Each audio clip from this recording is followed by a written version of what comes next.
Hi, my name is Ana Sevilla. My name is Jose Manso. My name is Clemencia Garnica. So I'm Jose Carrillo. I'm undocumented. I'm undocumented. And I am an undocumented student. I'm an undocumented student. I was brought to this country when I was 3 years old. Came to the U.S. when I was about 3 years old. Came here when I was 3.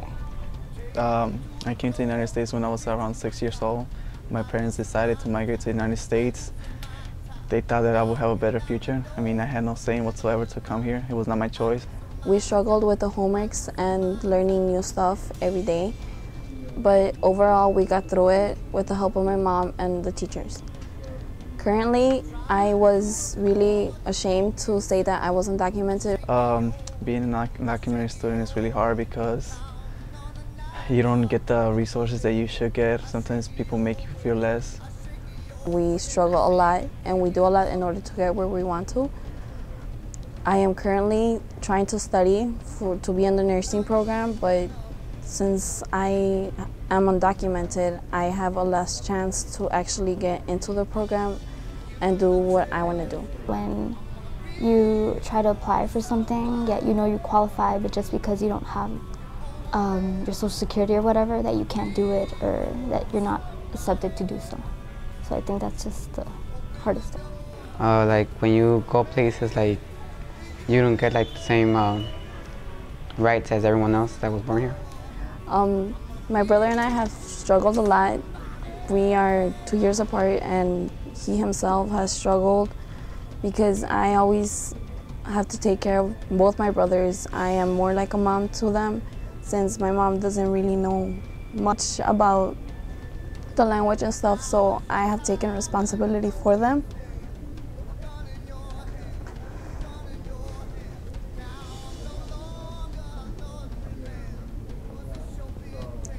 I feel like we have to prove ourselves to others.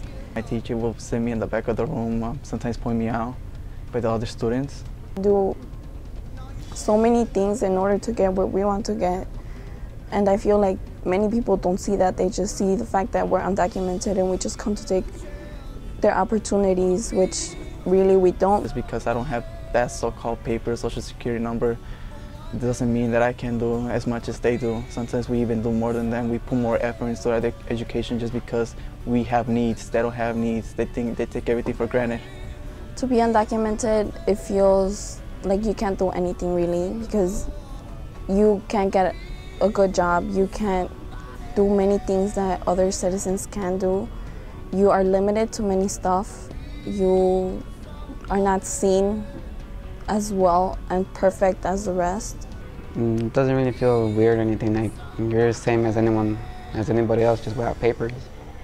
There are many scholarships that require a social security number. You can't, well, I can't apply to them. Then due to the fact that I can't apply to FAFSA, that's a big hit. Just a lot of stress that I need to like decide where I really want to go to school. Money is my main big issue when it comes to college. Even if I do get accepted to college I want to go to, at the end or in the long run, I might not even be able to attend because I won't have the funds, I won't have the money to be able to pay for my education. Well, personally, I know people who have gone to college undocumented, so definitely I don't want to see that as a limitation.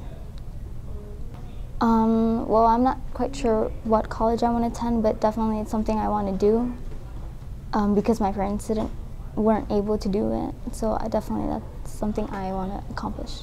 Being an undocumented senior, I have struggles with college applications. I have to do scholarships. Like, there are many scholarships for other students, but there are certain limited scholarships for undocumented students, which means that we have to struggle a little more. We have to put more effort into it. We have to create our essays more powerful in order for them to actually accept us and in order for us to get the scholarships. But I think that there should be more resources out there for undocumented students, but just definitely try not to see it as an obstacle, but more of a challenge. When it comes to resources, I feel that there are resources, but many students are not aware of them. I feel that sometimes we as students lack the idea of like getting informed, and sometimes organizations or groups are not really good at getting out the word and telling students to, well, basically telling students what's going on. When it comes to Juarez, I think that there should be more sponsors, perhaps more getting the word out, because there's, like I said, students don't know what's going on just because we lack on letting students know what's going on, and sometimes it just doesn't get the word out, and students they isolate themselves, they go in the dark, they hide themselves, so they don't even want to be known, they're ashamed, so they're not really gonna go to somebody and then tell them their story. In Juarez, I hope that everyone gets to see and gets to feel comfortable around each other.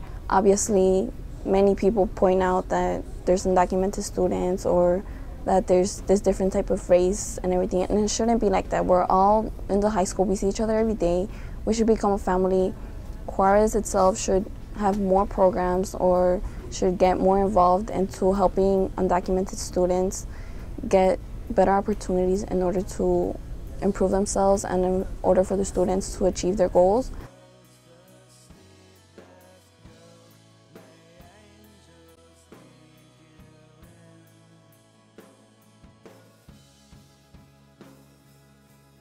They work in the offices and serve in the restaurants. These hands keep lifting America. Some came from the south, some came from afar. Tell me, who's the Native American? Did you forget the human? Don't you know we are the same? Did you forget you're my sister, my brother? Don't you feel we share your pain? Did you forget the human? Don't you know we are the same? Did you forget you're my sister, my brother? Don't you feel we share your pain?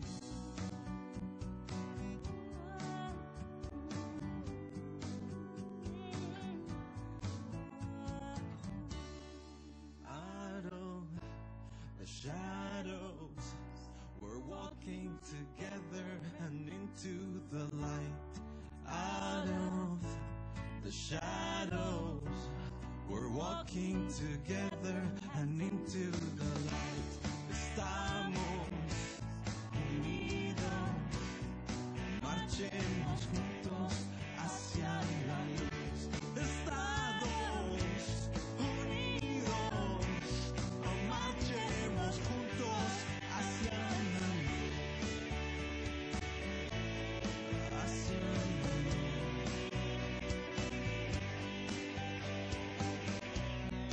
Did you forget the human?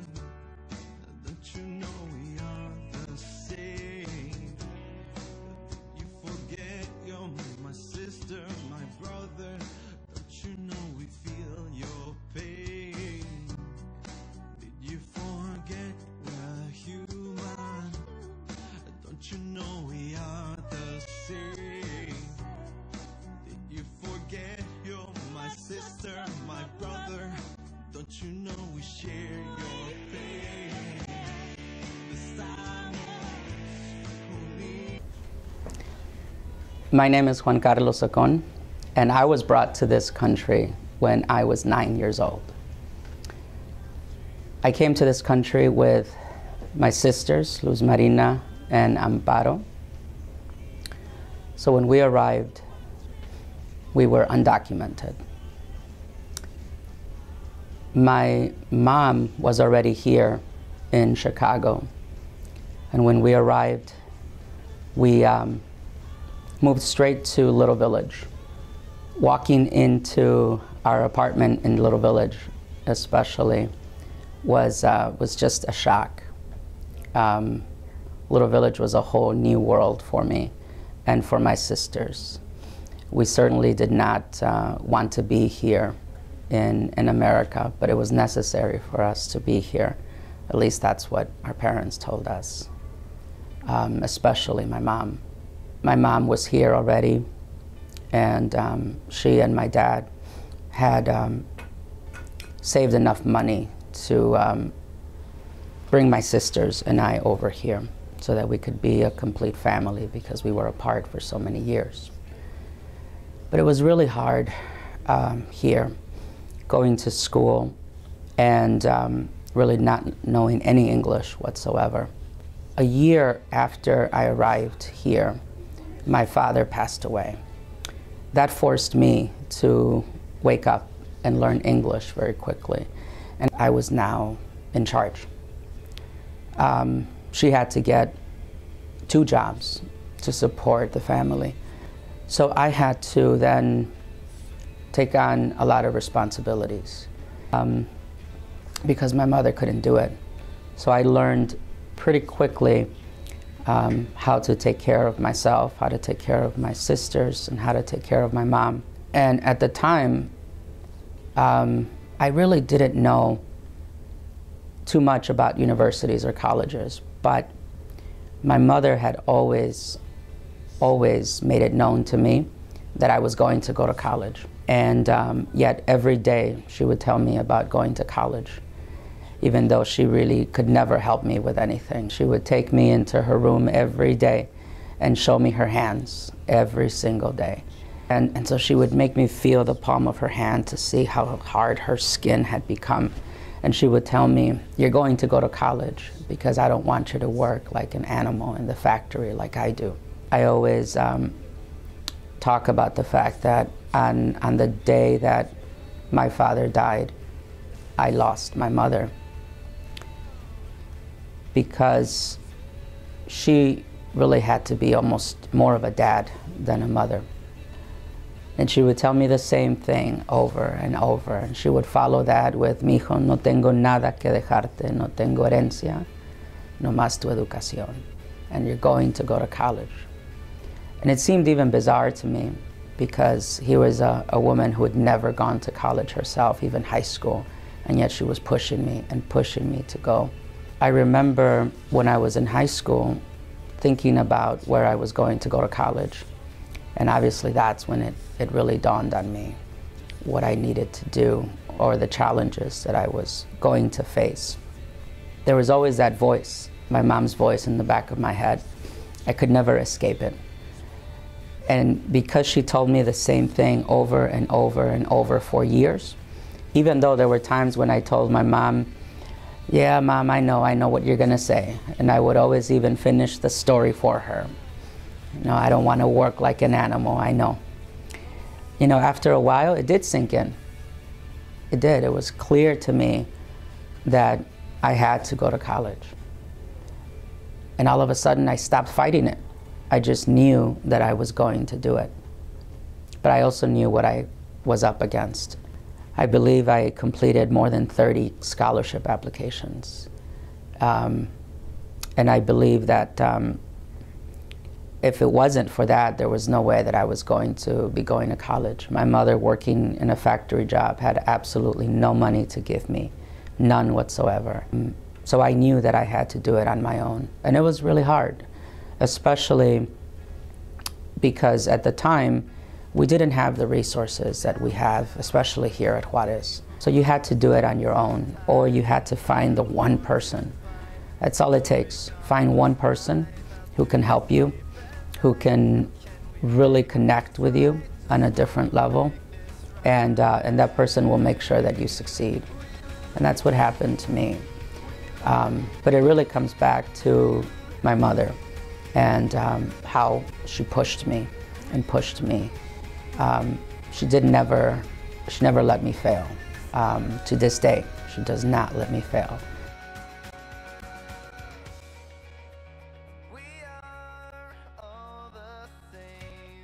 To someone younger than me, I would tell them to just try their best.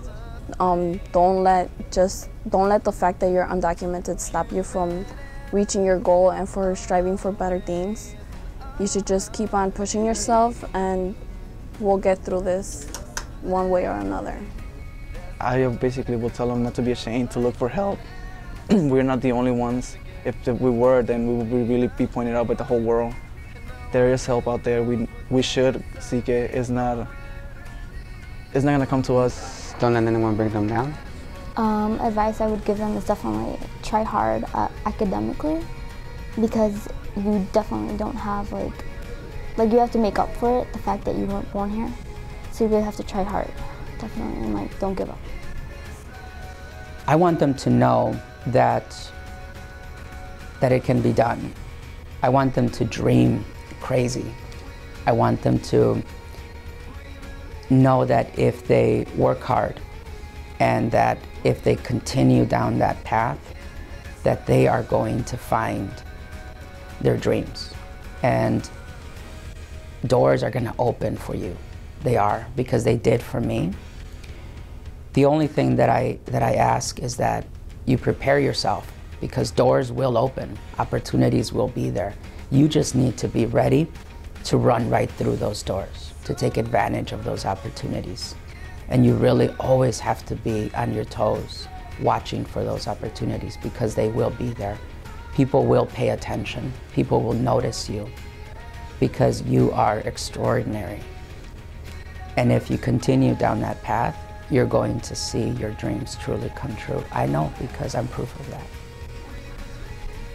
I decided to tell my story because, like I said earlier, I'm not the only one in here. Juarez being one of the main schools, they has undocumented students. The majority is ashamed, scared, frightened, so they don't really know what to do. I decided to come out and tell my story because I am not ashamed. They could see me however they want me to see me. I'm still me. A simple paper is not gonna change who I am. I know that there's a lot of students that will point me out after they know, or that will support me, but the idea is that if I tell my story, then it's just one more step getting closer to letting people know who I am. I feel like our voices should be heard. We are not really seen. Many people don't think that we are undocumented because of the fact that we hide it, but I feel that we should say, or we should come up and step up and say that we're undocumented, because it's nothing really bad. It's just the fact that we were not born here, but we came to this country for something better and to have a better life and do better. So for everyone that's out there that's undocumented, don't be afraid to speak up. Together we can work through this and we can make a change.